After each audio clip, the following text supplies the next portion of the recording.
Welcome back, everyone. Dr. Connie McReynolds is a licensed psychologist and certified rehabilitation counselor with more than 30 years of experience in the field of rehabilitation counseling and psychology. She's the founder of neurofeedback clinics in California, working with children and adults to reduce or even eliminate ADHD, anxiety, anger, depression, chronic pain, learning problems, and trauma. She's written a book called Solving the ADHD Riddle, the real cause and lasting solutions to your child's struggle to learn. Dr. McReynolds, thank you so much for taking the time to talk with us here today.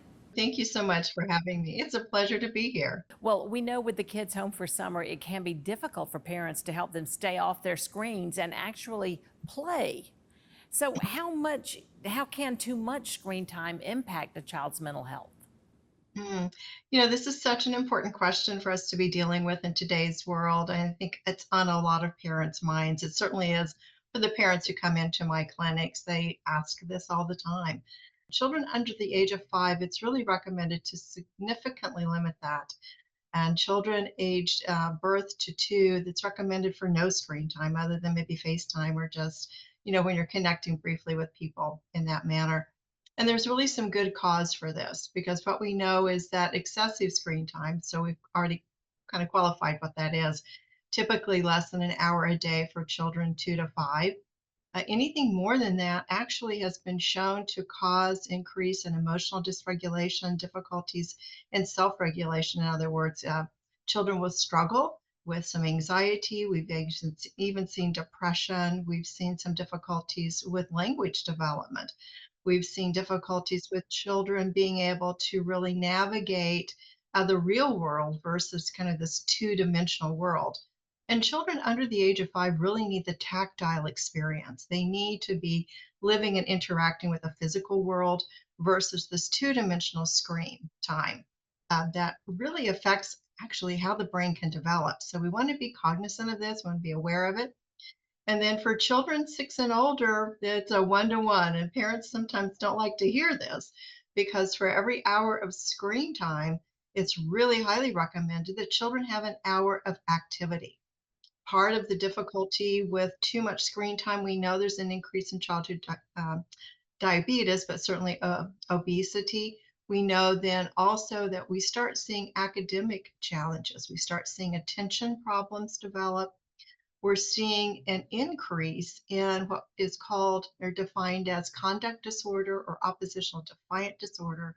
And we start seeing children who become almost what parents will sometimes say, and I think is true, addicted. It's hard to get children off of this Wow. once they develop these patterns. So we need to be Yeah. really aware of this in our children. You mentioned about how with younger children especially with this two-dimensional screen there are language problems, and I remember back in COVID when there was so much virtual learning and the kids had to stay home, that was a real problem, because children need that face-to-face contact that helps so much with their language development that they don't get from a flat screen.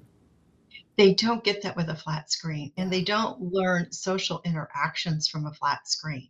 Children have to learn how to read language, body language, facial expressions, you exactly. know, and you don't get that Yeah. with screen time. Well, now, what are some of your tips to help keep kids' brains healthy this summer?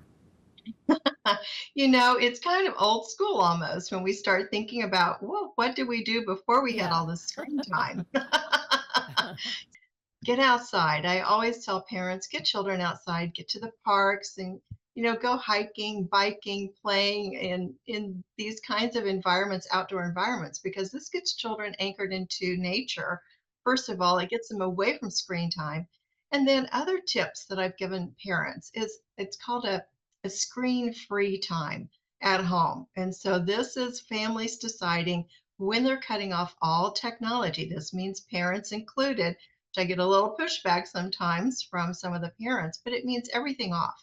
So, for example, at dinner time, everything off, all cell phones off, TVs off, everything off, because one of the things we've seen a decrease in is that family connection time, the difficulties in really having a bonding experience.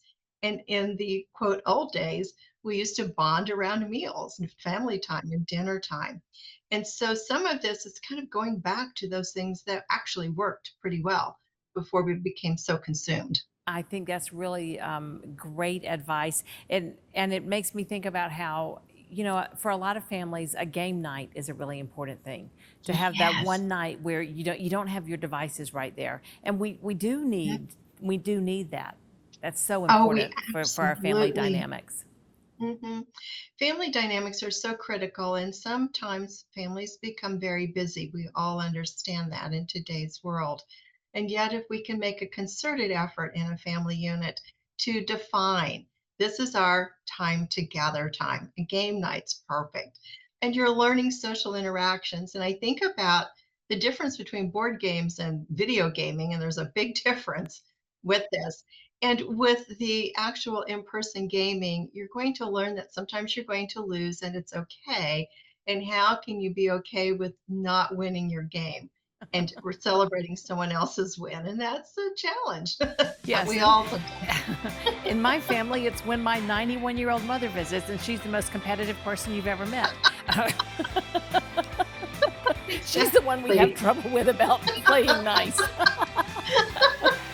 Well, Dr. Connie McReynolds, it is just great talking with you today. Thank you so much for spending time with us and giving us these great ideas about helping our kids this summer.